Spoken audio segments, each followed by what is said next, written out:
نکات رانندگی در برف زمستانی در جاده ایمن بمانید. نکات بی‌ارزش برای نجات زندگی یک پنسیلوانیایی خوش سفر.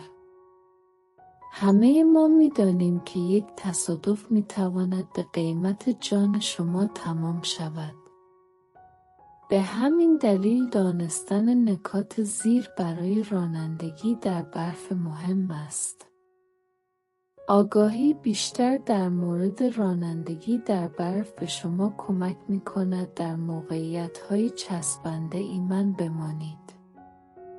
بر اساس گزارش جیکا و اداره حمل و نقل از تقریباً 58-90 و 1000 تصادف خودرو در ایالات متحده در هر سال، تقریباً 21% در نتیجه آب و هوای نامناسب رخ می‌دهد که در نتیجه آن 6000 کشته و 445,000 مجروح رخ می‌دهد.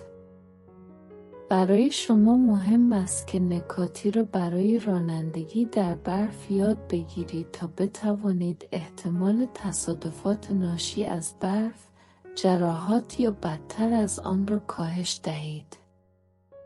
داستان سریع: به عنوان راننده‌ای که در پی متولد شده بودم، در رانندگی وسایل نقلیه دستی تازه کار بودم.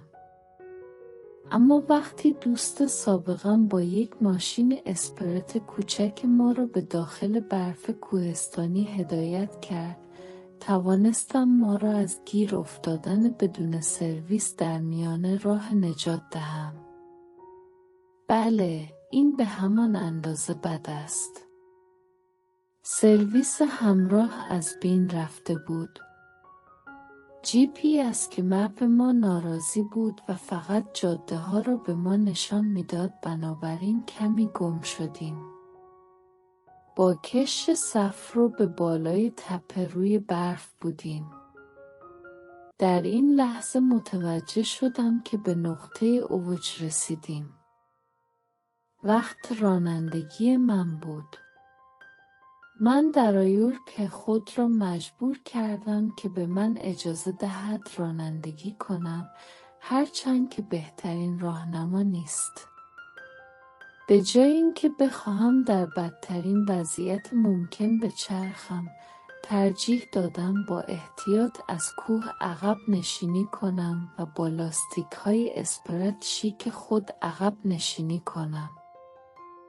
ما کاملا متمرکز و بدون پیچ‌های ناگهانی، تغییرات سرعت و با سرعت دقیق رانندگی کردیم. وقتی جاده بهتر شد، در نهایت پیچیدم. من نمیخواستم ما را در حین چرخش در مناطقی که میتواند ما را به گیر کردن سوق دهد گیر کنم. ما در حال رانندگی اوربکا بودیم، بنابراین بده‌شانس بودیم، اما بدون مشکل توانستیم به خانه برگردیم. در اینجا نکاتی وجود دارد که به شما کمک می‌کند ایمن به خانه برسید و همین کار را انجام دهید. وسیله نقلیه خود را نگهداری کنید. لاستیک‌های جدید سیوزه، لاستیک‌های برفی نیوزه یا زنجیر روی لاستیک‌های خود نویوزه دریافت کنید. اطمینان حاصل کنید که وسیله نقلیه شما بازرسی را پشت سر گذاشته و در شرایط خوبی است تا در کنار جاده خراب نشود. مطمئن شوید که چراغ‌های خطر و چراغ‌های راهنما به خوبی کار می‌کنند. مطمئن شوید که ترمزهای خود در شرایط خوبی هستند. اطمینان حاصل کنید که تایرهای شما دارای مقادیر فشار هوایی مطمئن هستند. روغن خود را قبل از شروع زمستان یعنی حدود اکتبر تعویض کنید. اطمینان حاصل کنید که باتری شما به خوبی کار می‌کند. مایعات خود را بررسی کنید. قبل از رانندگی برف را از روی ماشین خود پاک کنید. یک کیت اضطراری برای تعویض لاستیک، پریدن باتری ماشین و غیره در وسیله نقلیه خود نگهداری کنید.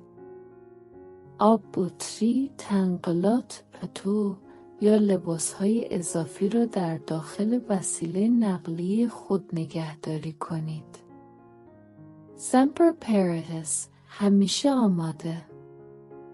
رانندگی با برف روی خودروی خود ناامن است و ممکن است در ایالت شما نیز غیرقانونی باشد. آیا شما باید در راه باشید؟ تا حد امکان از رانندگی در هوای نامساعد و برف خودداری کنید. قدرت طبیعت را درک کنید. قدرت طبیعت را دست کم نگیرید. برف می‌تواند عمیق، لغزنده و در صورت وجود حداقل کشف باشد. بادها می‌توانند قدرتمند باشند و وسایل نقلیه‌ای که جعبه‌ای و سبک هستند را فشار دهند. برف ومه می‌تواند بر توانایی شما برای دیدن جلوی شما تأثیر بگذارد. دمای سرد ممکن است یخ بزند و باعث گرمازدگی شما شود. قبل از اینکه در برف رانندگی کنید، نحوه برخورد وسیله نقلیه شما در برف را بیاموزید. ماشین خود را به پارکینگ یا فضای باز نزدیک ببرید و در یک محیط کنترل شده و با سرعت‌های مختلف ترمز، چرخش و مانور را تمرین کنید.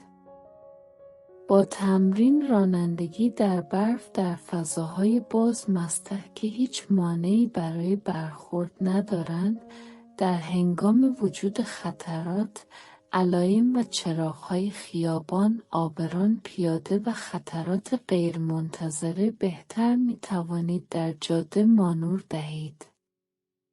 اگر نمی‌توانید با خیال راحت در یک پارکینگ در برف رانندگی کنید، نباید در برف در جاده باشید. حتما تست کنید که ماشین شما چگونه ترمزهای ناگهانی و چرخش‌های ناگهانی را در سرعت‌های مختلف کنترل می‌کند. مطمئن شوید که چقدر طول می‌کشد تا کاملاً متوقف شود و ماشین شما در هنگام ترمز چقدر می‌لغزد. بهتر است قبل از اینکه در یک موقعیت اضطراری در زندگی روزمره خود قرار بگیرید، درک کنید که ماشین شما چگونه کار می‌کند و چقدر ممکن است در برف سر بخورد. قابلیت دستکاری با سطح متفاوت است. وقتی روی یخ، برف نازک یا برف سنگین تر رانندگی می‌کنید، مانور رانندگی شما متفاوت خواهد بود. هر سه را حتما تمرین کنید. یخ لغزنده ترین است، به خصوص زمانی که به طور غیرمنتظره از روی آن رانندگی می کنید. برف خفیف هم لغزنده است. برف غلیظ اغلب وسایل نقلیه را گیر می کند، اما می تواند نیروی اصطکاک بیشتری به ماشین شما بدهد که به ماشین شما اجازه می دهد در مواقع اضطراری راحت‌تر متوقف شود. لجن برفی و آبکی. اوه، این هم سرگرم کننده است. رانندگی در آن ترکیب می تواند تجربه منحصر به فردی را نیز ارائه دهد. جلوگیری از تغییرات ناگهانی در سرعت یا جهت خودداری کنید.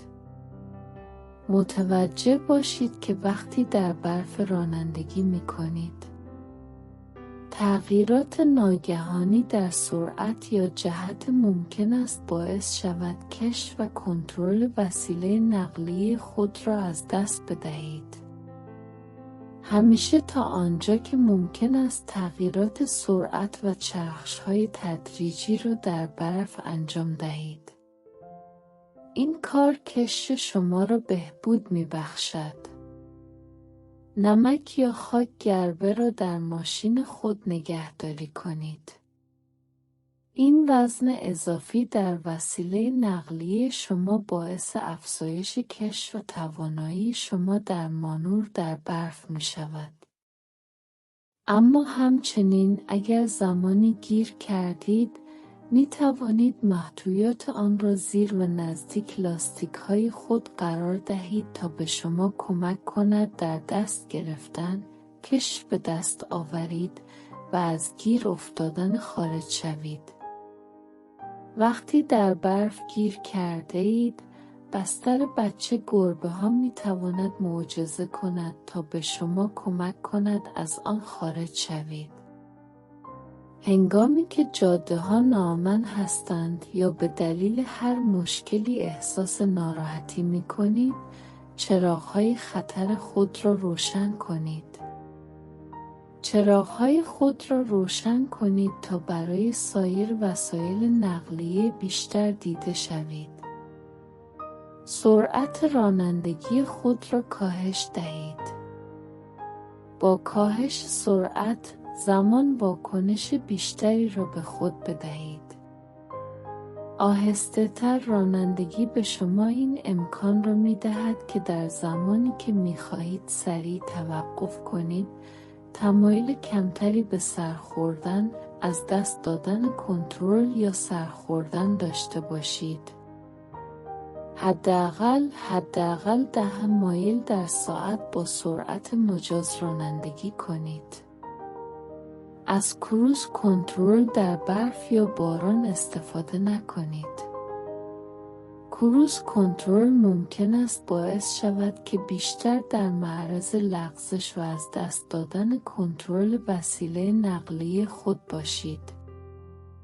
در صورت وجود وسایل نقلیه در جاده، سرعت و فاصله را کاهش دهید.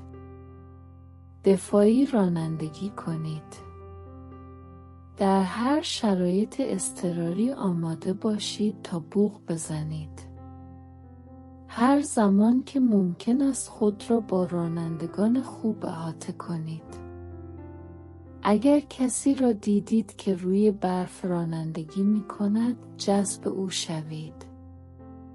اما اگر کسی را دیدید که مشکل دارد، مطمئن شوید که فاصله بیشتری را با این رانندگان حفظ کنید.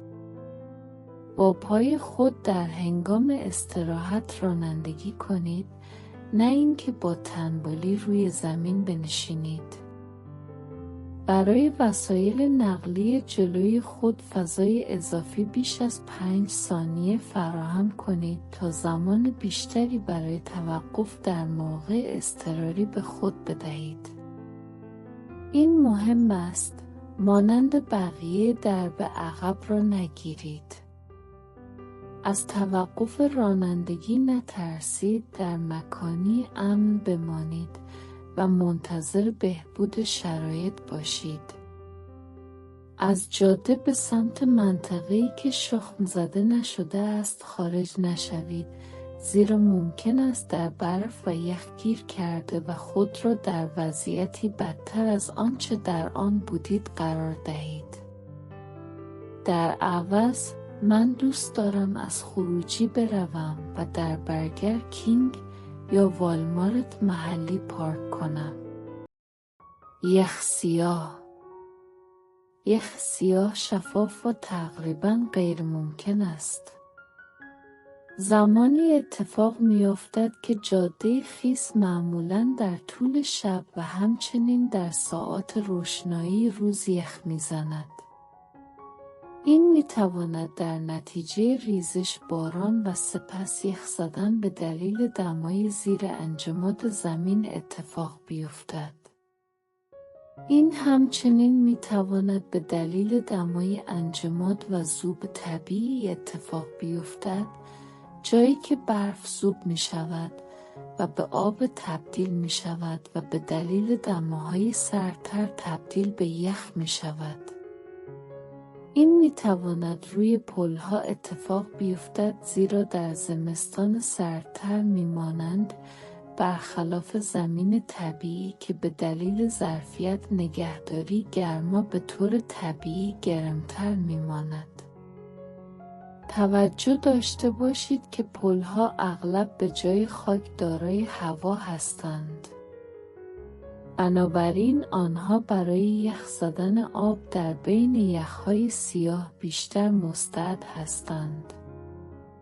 به همین دلیل است که اغلب می‌بینید که پل‌های احتیاط ممکن است نشانه‌های یخی باشند. پل‌ها بیشتر مستعد یخ زدن هستند یا یخ سیاه روی آنها وجود دارد. این همچنین می‌تواند زمانی رخ دهد که در حال بالا و پایین رفتن در ارتفاع از گردنه‌های کوهستانی هستید. شما ممکن است آرام شوید و تنها یک نوبت طول می‌کشد که سردتر از حد انتظار با یک تکه یخی که ندیده اید، که باعث می‌شود در صورت خوششانسی شما از جاده خارج شوید یا به داخل نرده محافظ بروید. در طول ساعات روز، خورشید همچنین می‌تواند برف را ذوب و آب کند. برف روی آسفالت سیاه را در مقابل پل‌های بتنی سفید به طور مؤثرتری ذوب می‌کند. این بدان معناست که ممکن است هرگز به دمای هوا از 30 درجه بالاتر نرود، اما جذب گرمای جاده برف را به آب تبدیل می‌کند و به آن اجازه می‌دهد پس از کاهش نور مستقیم خورشید در غروب آفتاب به راحتی یخ بزند. همانطور که توانایی شما برای دیدن کاهش می‌یابد، ممکن است به طور غیرمنتظره‌ای نیز دچار یخ سیاه شوید. اگر تعجب می‌کنید، بله، من در هواشناسی و اقیانوس شناسی تحصیلات جزئی دارم، بنابراین غواصی عمیق در علم این همه کاری است که من انجامش را دوست دارم. من دوست دارم یاد بگیرم که جهان پیرامون من چگونه کار می‌کند. امیدوارم شما هم از این دیدگاه لذت ببرید. وقتی شرایط خطرناک است، چراغ‌های خطر را روشن کنید. به خصوص زمانی که در دمای کمتر از 32 درجه فارنهایت رانندگی می‌کنید، سرعت را کاهش دهید. شما می توانید آگاهی از سنج دما در ماشین خود را حفظ کنید. این اطلاعات گران قیمتی را ارائه می دهد، اما من یک بافر با 1 درجه یا بیشتر اضافه می کنم، زیرا اگر اندازه‌گیری دقیق نباشد، شما همچنان می توانید به طور غیرمنتظره یخ سیاه داشته باشید. بنابراین هنگامی که دمای بیرون در اطراف یا زیر صفر است، سرعت خود را کاهش دهید. کاهش سرعت در زمانی که جاده‌ها خیس هستند یا اخیراً بارندگی، برف، باران و غیره وجود داشته است. قبل از همه پیچ‌ها سرعت خود را به تدریج کاهش دهید. گاهی اوقات رانندگی در دمای زیر 20 درجه آسان تر است، زیرا می‌دانید همه چیز برفی و یخ زده است. رانندگی نزدیک به 32 درجه می‌تواند شما را غافلگیر کند.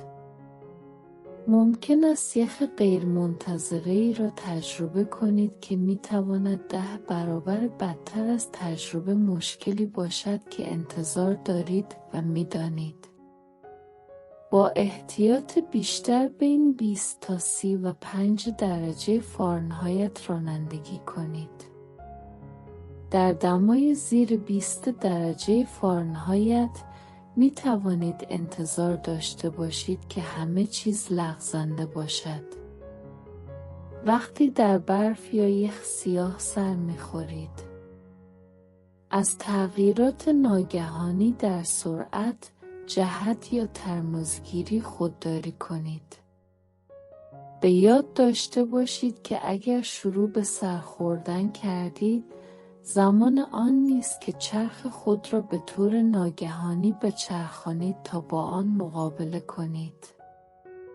حرکات و تغییرات ناگهانی به شما کمکی نمی کند که کش و کنترل را به دست آورید. در عوض یک چرخ ثابت را در جهتی که می خواهید بروید حفظ کنید و قبل از تلاش برای مانور دادن به وسیله نقلیه خود زمان دهید تا کش پیدا کند. از توقف وسیله نقلیه خود در مکانی امن برای جمع آوری خود نترسید. گاهی اوقات وقتی در شرایط اضطراری هستید، بدترین کاری که می توانید انجام دهید این است که به راه خود ادامه دهید. قبل از ادامه مطمئن شوید که توانایی توقف، تفکر در مورد وضعیت خود و اقدامات ایمن را که می توانید برای کاهش خطرات انجام دهید را در نظر بگیرید. تا زمانی که خدمات تلفن همراه دارید، هرگز برای تحقیق در مورد چیزی دیر نیست. می توانید از یوتیوب، گوگل یا استفاده از چپ استفاده کنید تا اطلاعاتی را به دست آورید که ممکن است به شما در بهبود وضعیتتان کمک کند و اقدامات ایمن انجام دهید که به شما کمک می کند به خانه برسید. هیچ وقت برای توقف، فکر کردن، دریافت مشاوره و سپس ادامه دادن دیر نیست. از تغییر مسیرهای ناگهانی خودداری کنید. چرخش تدریجی را تمرین کنید و اجازه دهید خودروی شما قبل از چرخش بیشتر کش پیدا کند. از تغییرات ناگهانی سرعت خودداری کنید. از تغییرات ناگهانی در شکستن اجتناب کنید. به جای آن برای ترمز تدریجی ضربه بزنید و به وسیله نقلیه خود اجازه دهید قبل از شکستن بیشتر کش پیدا کند. رانندگی در برف و مه. به خودتان فضای بیشتری در مقابل خود بدهید و از عقب نشینی وسایل نقلیه دیگر خودداری کنید. از پرتوهای بلند اجتناب کنید. نور از برف و مه منعکس می شود تا بر توانایی دید شما تأثیر بگذارد. کمکش نکن. سرعت خود را کاهش دهید. چراغ خطر خود را روشن کنید. در هر شرایط اضطراری آماده باشید تا بوق بزنید. بالا و پایین رفتن در شیب‌ها. در طوفان یخی بدنام که پورتلند یا در حدود زمستان 2015 را در نوردید. در حال رانندگی در مرکز شهر بودم تا یک اتوبوس بزرگ زرد رنگ مدرسه را دیدم که از تپه‌ای بسیار شیب‌دار به صورت مورب به سمت پایین سر می‌خورد، جایی که 4 راه ترافیک در پایین وجود داشت. من در پایین بودم و نمی توانستم منظره ای را که دیدم تصور کنم. هنگامی که از یک تپه یا شیب کوهستانی بالا یا پایین می روید، باید با احتیاط بیشتری رانندگی کنید. حتی آهسته تر رانندگی کنید. در هر شرایط اضطراری آماده باشید تا بوق بزنید. اجازه ندهید که حرکت بیش از حد ماشین شما فرار کند و باعث شود که نتوانید توقف کنید. اگر در نهایت از کوه به صورت مورب سر بخورید، احتمالاً همان کاری را انجام می دهم که اتوبوس انجام داد، یعنی تقریباً هیچ کاری انجام نمی دهد و وقتی به پایین می روید یا به ایستگاه می رسید یا دیگران شما را می بینند و از شما دوری می کنند. من از اطرافم آگاه می شوم و از ضربه زدن به گاز یا چرخاندن چرخ خود نمی ترسم تا از مسیر برخوردهای احتمالی مانور دهم، اما واقعیت این است. شما در حال حاضر در موقعیتی هستید که کنترل کمی ندارید، بنابراین بهتر است که هیچ کاری ناگهانی انجام ندهید مگر اینکه مجبور باشید و در عوض اجازه دهید دیگرانی که کنترل وسیله نقلیه آنها را در اختیار دارند از شما دوری کنند. ترمزهای خود را تست کنید و مطمئن شوید که به طور مؤثر شما را متوقف می کنند. از چراغ‌های خطر خود استفاده کنید. از تغییر مسیرهای ناگهانی خودداری کنید. از تغییرات ناگهانی سرعت خودداری کنید. از تغییرات ناگهانی در شکستن اجتناب کنید. در طوفان برف گیر کرده است. اشکالی ندارد که متوقف شوید و منتظر بهبود شرایط باشید. از توقف در مناطقی که برف سنگین است خودداری کنید و از تجمع برف در اطراف خودروی متوقف شده خودداری کنید. از توقف در برف رانندگی به سمت بالا اجتناب کنید. اگر مجبور باشم توقف کنم، مطمئن می شوم که زمین صاف است یا در حال رانندگی به سمت پایین تپه هستم. داخل وسیله نقلیه خود بمانید مگر اینکه انجام این کار خطرناک باشد. ماشین شما را گرمتر، خشکتر، ایمن‌تر و راحت‌تر برای امدادگران پیدا می کند. مشخص کنید چه لوازمی در کیت اضطراری و داخل ماشین خود دارید. آینه جلوی شما می تواند به عنوان یک دستگاه سیگنال استفاده شود. وسایل شما در ماشین از جمله صندلی‌ها را می توان در بیرون بسوزاند تا وقتی درخت‌های اطراف شما خیلی خیس هستند کمک بگیرید. فندک، چاقو، طناب، آب، لباس و سایر لوازم اضطراری را برای لحظاتی مانند این در وسیله نقلیه خود نگه دارید. اگر ماشین خود را ترک می کنید، بدانید که ردیابی شما بر اساس رد پای شما برای کسی تقریباً غیر ممکن خواهد بود. منابع و گرمای بدن خود را با گرم نگه داشتن و فعال بودن مدیریت کنید. فیمن میگوید برای کاهش مسمومیت با خودرو خود را کمی تهویه کنید و اجازه ندهید لوله اگزوز شما توسط برف غرق شود. آتش، دود و کلمات ساز و هلپ اغلب توسط امدادگران جستجو می شود. امیدوارم هرگز در جایی دورافتاده یا بالای یک کوه گیر ندهید. مطمئن نیستید که آیا این کمدی را در نقل قول زیر می بینید؟ به رانندگی زمستانی خوش آمدید، جایی که خطوط ایجاد شده و علائم ایست اختیاری هستند. اولاً این من را عصبانی می کند، زیرا من را به یاد برنامه تلویزیونی به هر حال خط کیست، نمایشی که در آن همه چیز ساخته شده است و قوانین مهم نیست.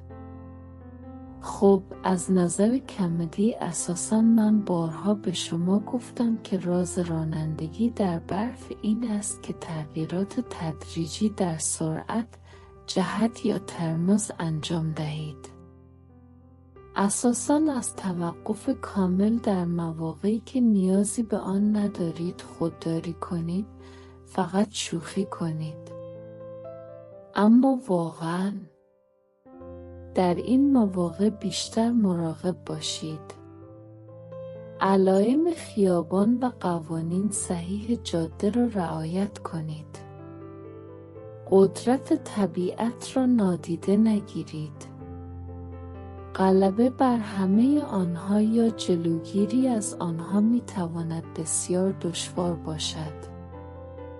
در لحظات سختی تمام تلاش خود را بکنید و به یاد داشته باشید پیشگیری بهترین راه حل برای اکثر مشکلات است.